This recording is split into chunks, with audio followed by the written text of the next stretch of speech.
Welcome to the Money Love Podcast. I'm your host and money coach, Paige Pritchard.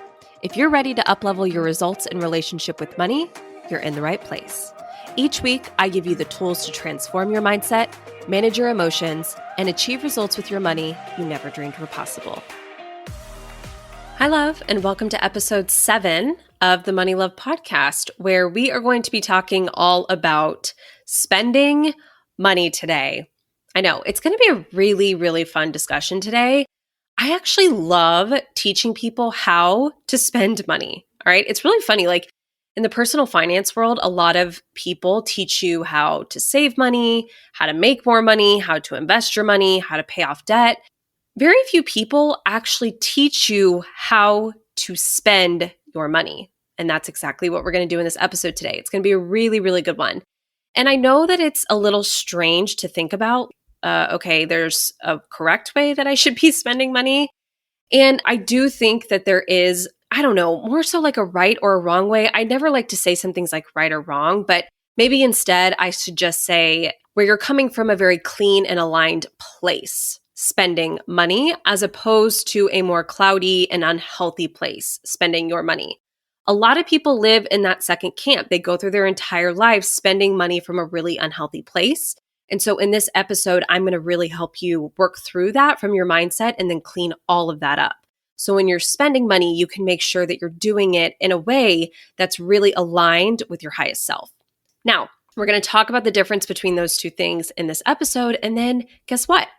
Next week, we are actually going to take it one step further and dive into impulse spending and how to stop that. So let's start off this episode talking about the spending that I want you to be doing.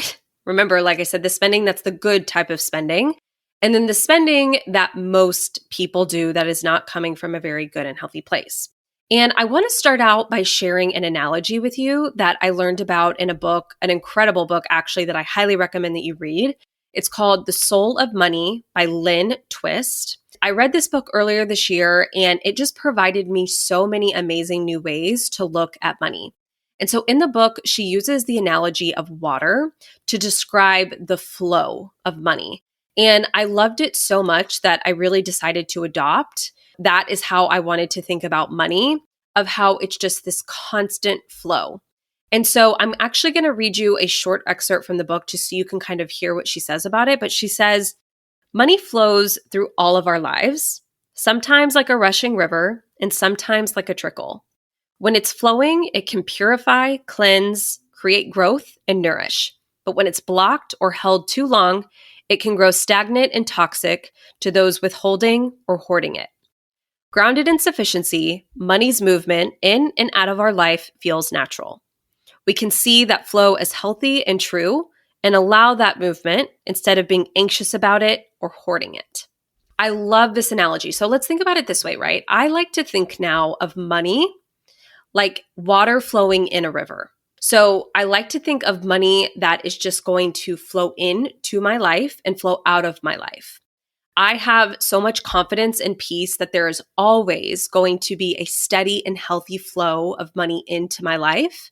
And then with the money that does flow into me, there's going to be a balance between an amount of it that I have and save and invest for my future self.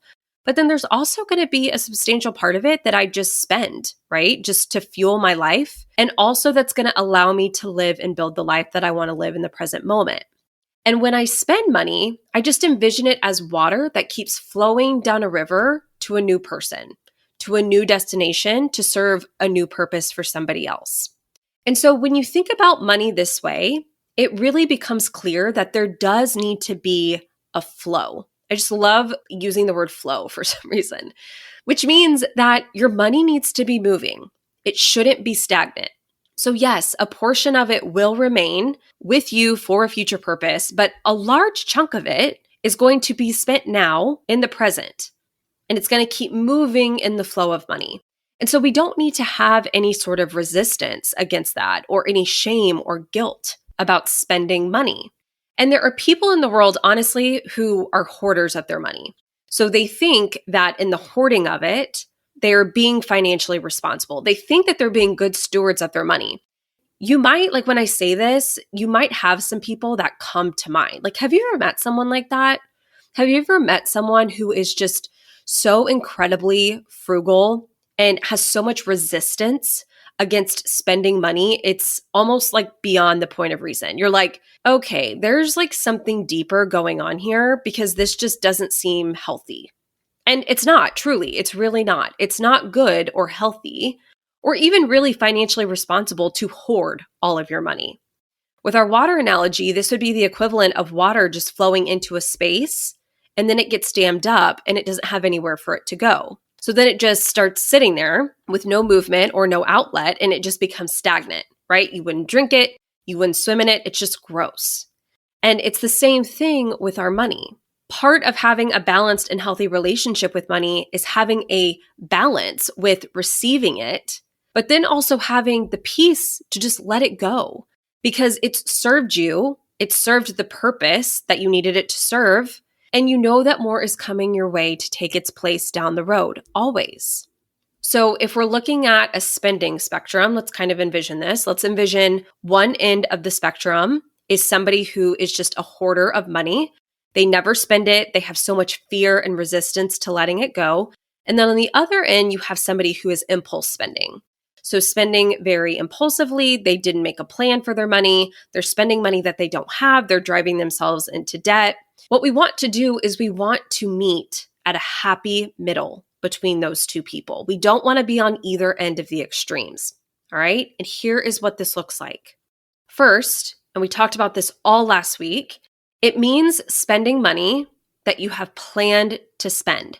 You have given yourself permission ahead of time to spend that money from your prefrontal power, right? From your prefrontal human part of your brain. And you do this through your budget because like we talked about, your budget is simply just a plan for your money. So you can call it your money plan, your spending plan, but really at the end of the day, you have given yourself permission ahead of time to spend the money through your spending plan. So that's the first. The second is simply that you're always only spending money that you have available to you. This means that you're not overspending. It means that you're not going into debt to buy anything. So once we get to the point where we're doing both of these, we are spending money that we have, and it's also money that we've made a plan for, then at that point, it's really time to dive a little deeper into our model and what actually drives our spending. This is where it gets really, really interesting. So spending money is something that we do. It's an action that we take. And if you listened to episode 1 and you're familiar with the model, remember the model is the CTFAR, circumstances, thoughts, feelings, actions, results, then you know that spending money would go in our A line, our action line. Now, this means if spending is an action, all of our actions are driven by a feeling. So that means all of the spending that you're doing is being driven by a feeling, and that feeling is being caused by your thinking. And so when we know this, it becomes clear that how much money you spend matters less than how you feel when you spend it. Spending is always fueled by a feeling. And that feeling is very important because whatever feeling it is that's driving the action of spending money, that is what is going to determine the result that you get in your R line, in your result line. Now, this is really important because this is going to differentiate between if you're spending on purpose, if you're spending deliberately, aligned with your highest self and your prefrontal power, or if you're overspending or impulse spending. Okay, that's what we don't want. That's what we're wanting to avoid. But here's how most people spend money. They're either spending money, first and foremost, that they didn't plan to spend or that they just flat out don't have. But they are also spending money to try to change the way that they feel. They are spending money as a form of entertainment. They're feeling sad, bored, insecure, anxious, unworthy, right? Like name the negative emotion that they're feeling. And they view spending money and going out and buying things as a way that is going to make them feel better. They're using it as a way to escape the negative emotion. Now, listen, I know I'm doing a lot of model talk, okay, but stick with me because this is really important. Money that you've spent in the past is a circumstance, right? Like that makes sense. It's a fact. It's something that you've done in the past. It's something that you cannot go back and change. Anything that we've done in the past, any action that we take in the past is always a circumstance, right? Because it can't be changed. It's a fact of the world now. So anytime you spend money on anything, you can put that in your C line. I always just say, put the amount that you spent and what you spent it on, right? I spent $30 on a top. But why am I explaining this to you and what does this mean? I'm telling you this because when you understand this, you can then start to realize that people who are going out and spending money and buying things in an attempt to make them feel better are doing it by trying to change their external world. They're trying to change what's in that C line. They're like, if I can go out and get that purse, then my wardrobe is going to be complete and I'll finally feel happy, right? There's a million examples of that we can think of. But you have to remember and always come back to the fact that going out and trying to change an external circumstance in the world can never, ever change the way that you feel. Ever, okay? Because it's not the circumstances of the world that create your feelings. Your thoughts create your feelings. So many people think that it's their money's job to make them feel a certain way. Let me tell you, your money can never make you feel anything. Anything. Money just is. It can't make you feel secure. It can't make you feel happy. It can't make you feel wealthy or important or accomplished. Nothing. And I know this because I've talked to so many people about money, obviously. And it's like, if that was true, if it was really true that there was just this magic number that you had to get to where all of a sudden you were going to feel secure, well, then wouldn't that be nice? But that's not the way that it works. You can talk to somebody that has $100 in their bank account who doesn't feel secure in how much money they have. You can talk to somebody who has $1 million in the bank who also doesn't feel secure in the amount of money that they have. It's not the money or the amount of it in and of itself that makes you feel anything. It's your thoughts about the circumstance of money that create your feelings around money. And I always like to say, it's also not your money's job to give you a dopamine hit, okay? That is your life's job. By living a life of accomplishment and creation and contribution, that is where you need to be getting your fulfillment and your dopamine hits from, not from spending money. So I really want you to start paying attention to your spending. When you're spending money, start paying attention and asking yourself, what am I feeling right now? And am I trying to buffer away some sort of negative emotion by spending this money? Am I trying to make myself feel better in some way? And think about this. This is kind of trippy to think about. Whenever you buy something, it's honestly not even the item that you want most. Really, when you strip it all away, it's really not. What really you want, why you want anything, is because of what you think the item represents to you or what you think the item is going to give you. That is what your primitive brain is really chasing.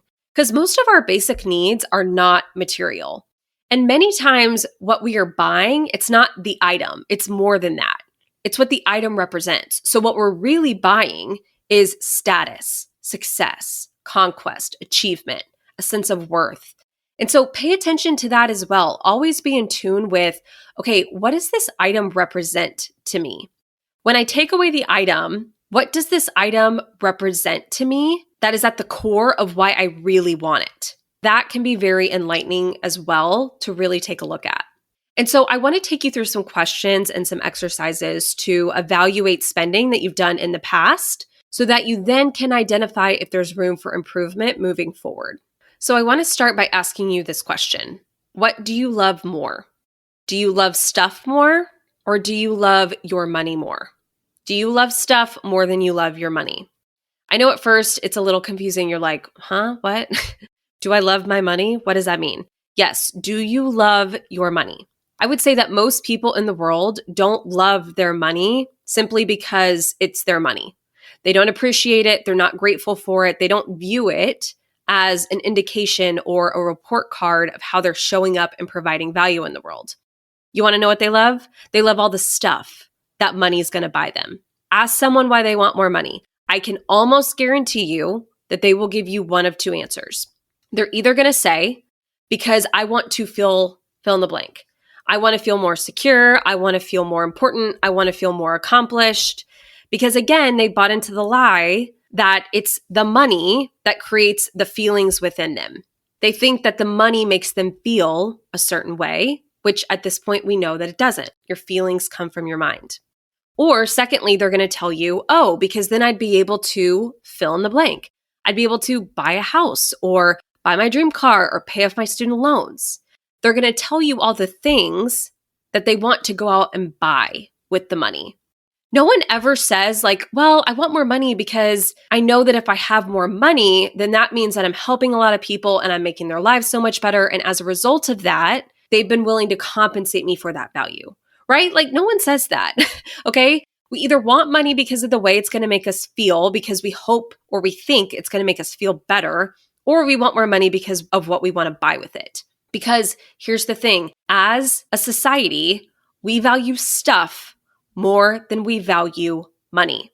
This is consumer culture that we live in. Consumer culture tells us, hey, I know you're sad. I know you're down. I know you're insecure. I know you're anxious. Just come buy my thing. Come spend your money and come buy my thing and you'll feel better and you'll be happy, right? We see this all the time. As a society, we value stuff and junk and excess and clutter more than we value money. And it's funny too, right? Because it's fine. It's fine for people to flash all the stuff that they have. It's fine for people to go out and flash the house and the car and the clothes and the purses. That's fine. We don't bat an eye at that. In fact, we envy people when they do that.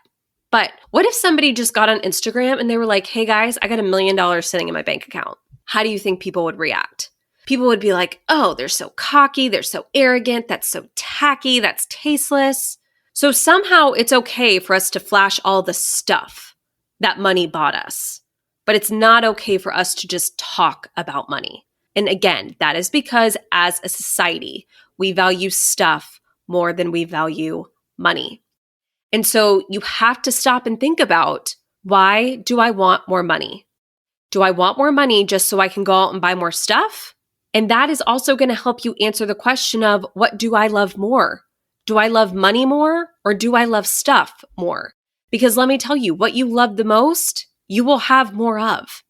People who love stuff more than they love their money are going to have a lot of stuff. In fact, I would say piles of junk, excess, clutter. But what you also find is that those people have very little money. Okay? They have a lot of stuff, but little money. And then what happens? We get the thing, we go out, we spend the money, we get the thing. We think it's going to change everything. We think it's going to change our world and make us feel so much better. But then a couple weeks later, it's in our closet or under our bathroom sink, and we're on to the next thing that we think that we just have to have, because that's going to be the thing that changes everything and makes us so much happier. And it's almost like the thrill of getting is greater than the joy of having and using something, right? It's all just about like the anticipation. But when you can really start to work on your relationship with money and start to genuinely love your money for simply being your money, then the game starts to change. Because when you start to love your money more than you love stuff, your spending is going to transform, because it's not going to be so automatic and it's not going to be as easy just to let your money go for stuff. If you love your money more than you love stuff and you're going to let your money go for an item, then you know that it's an item that you're going to love more than you love the money, which is a lot. So you know that it's going to be a valuable and a worthwhile purchase to you. And so this is what I want you to do this week after you listen to this episode. I want you just to open your eyes and just start to walk around your house and pay attention and start looking at all the stuff that you have in your life. Start looking at your pantry, your closet, your garage, your basement, under your bathroom, and your kitchen sink.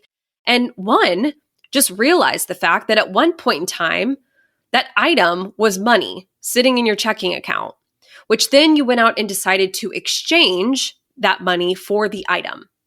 And then two, I want you to start asking yourself, okay, would I rather have the item or would I rather have my money back?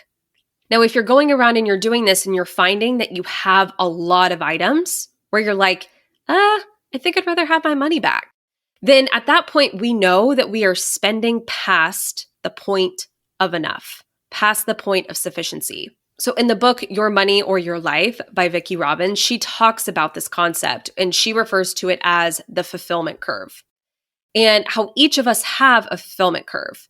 And what this looks like, it really just looks like a bell curve, but at the top of the curve is a point of enough, of sufficiency, she says.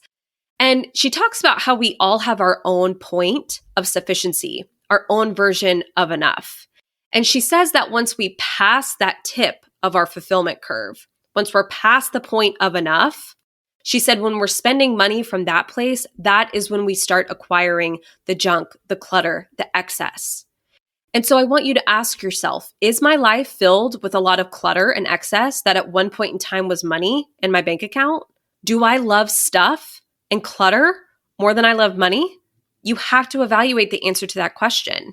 And while you're doing this process of going around and paying attention to everything you own, I want you to make 2 lists. The first list I want you to make is a list of 3 to 5 purchases that you are so glad and you're so happy that you made. You look at the item, it makes you genuinely happy. It's added a tremendous amount of value to your world, a positive net benefit into your life. And you are like 100%, no questions asked. I would rather have the item than have my money back. And I should add that these don't have to be like physical items that you have. These could be experiences or abstract items that you've paid money for as well. And so what are those items for you? Give some thought to that. I'll tell you just a couple for me, 2 that jump out at me right off the bat. One is my life coaching certification and one is all my books. I never hesitate to spend money on books. I look at my books. I'm so happy that I spent the money on them because they've made my life so much better. I've learned so much from them. Same with my life coaching certification. I paid $18,000 for my life coaching certification. And honestly, I would have spent 10 times that. When I look at what it's given me, everything that it's taught me, the person that it's turned me into, I am so happy that I spent that money. I want the certification and all the net benefits that have come from it rather than having the $18,000 back. Then what you can do once you start to think about these things is you can take a look at these items and you're probably going to start to see some themes. I call them your money loves. These are just the things you love to spend money on, which honestly is helpful to know. It's always good to know the things that you love to spend money on, the things that you know are very good uses of your money. So then what I want you to do after that, after you've identified what your money loves are, I'll tell you mine. My money loves are convenience. I've talked to you guys about I love spending money on things that make my life easier. So my money loves are convenience, personal development, and physical health. I love spending money in those areas, right? But you're going to have your own unique money loves. But then what you can do is you can also make a list of the inverse of that. You can make a list of 3 to 5 purchases that honestly weren't so great. Not the best uses of your money. And I can almost guarantee you that if you think back to what was going on when you made those purchases, they probably were not being driven by very productive feelings. Remember, positive actions can never come from negative feelings. And so again, that is just helpful to know as well, because then you'll have that list of items. And so the next time when you find yourself wanting to spend money on something similar, you could think back and be like, oh yeah, okay, last time I thought this was going to be a good idea. Didn't turn out so hot. Probably shouldn't do this again. Gaining this level of awareness over your spending is going to completely alter your relationship with your money in a way that I cannot describe to you. It is so enlightening and so eye-opening. Let's go back to your list of the best purchases that you've made. Okay, come back to that because I want to talk to you about a concept that I call being in financial integrity with yourself. When you made those purchases, the best purchases and the best uses of your money you've ever made, I can almost guarantee you that you were in financial integrity with yourself. So as human beings, we always want to be in integrity with ourselves, right?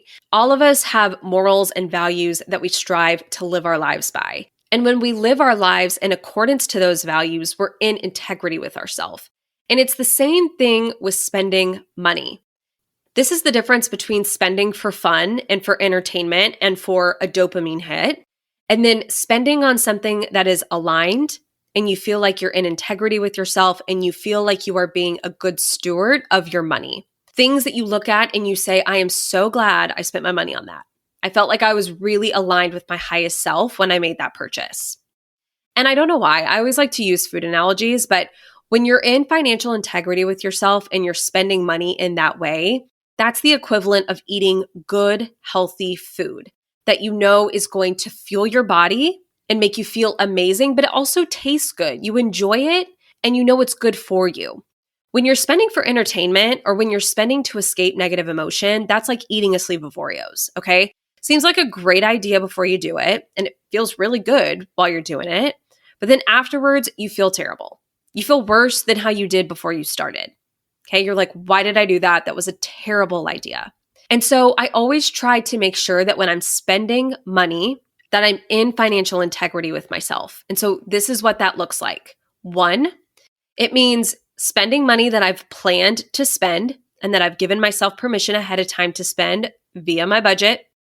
Number 2, it means that I'm only spending money that I have available to me. I'm not spending money that I don't have. Number 3, it's spending money on something that is going to provide a net positive benefit into my life, and I know that it is going to make my life better. Number 4, it's spending money, and I know that I'm not trying to buffer away negative emotion with the spending of it. I'm not trying to entertain myself, and I'm not trying to make myself feel better. It never works, ever. Remember, that's going out and trying to change the circumstances of your world, thinking it's going to make you feel better. It never does.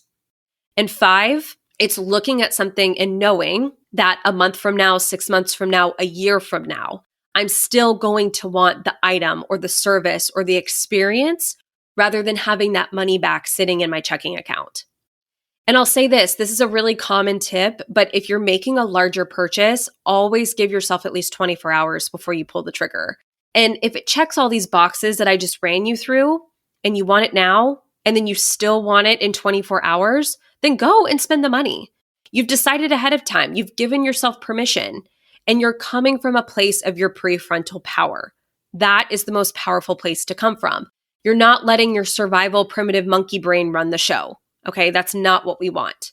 Giving yourself 24 hours ahead of time and waiting, delaying that gratification will ensure you're coming from the human part of your brain.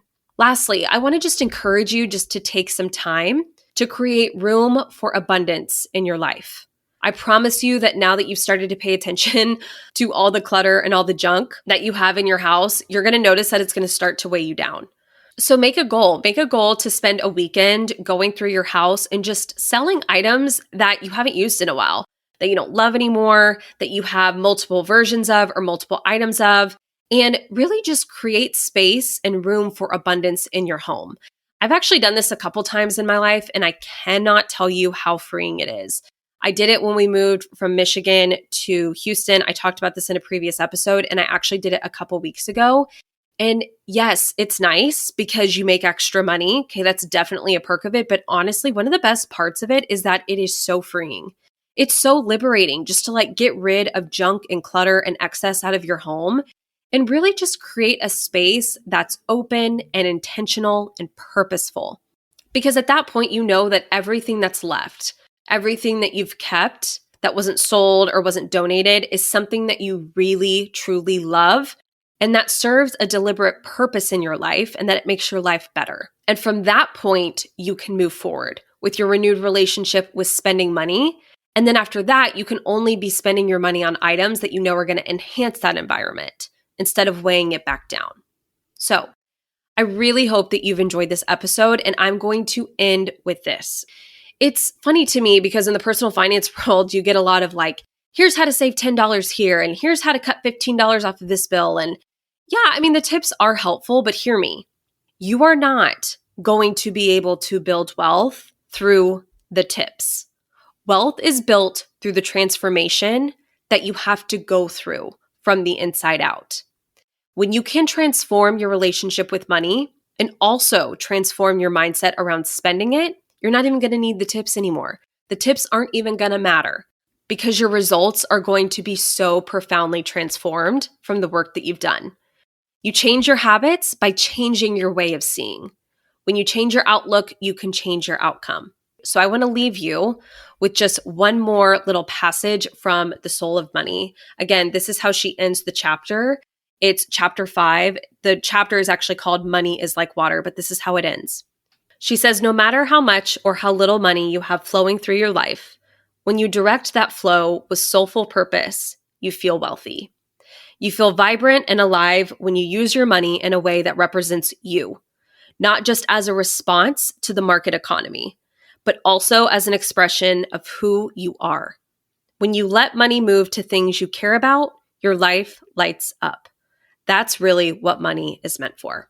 Okay, that's all I got for you on this one. I love you. Have an amazing week, and I will see you in the next episode. Bye. Thanks for listening to this week's episode of the Money Love Podcast. If you're loving the podcast, then I want to invite you to join me in the Overcoming Overspending membership. It's where we take this work deeper and apply the concepts and coaching from each week's episode into your own life. By being a member, you have exclusive access to my Overcoming Overspending process, 10 monthly live coaching calls with me, a private podcast, members-only community, monthly money topic and challenge, bonus courses, and so much more. There's nowhere else like it out there to level up your finances and life.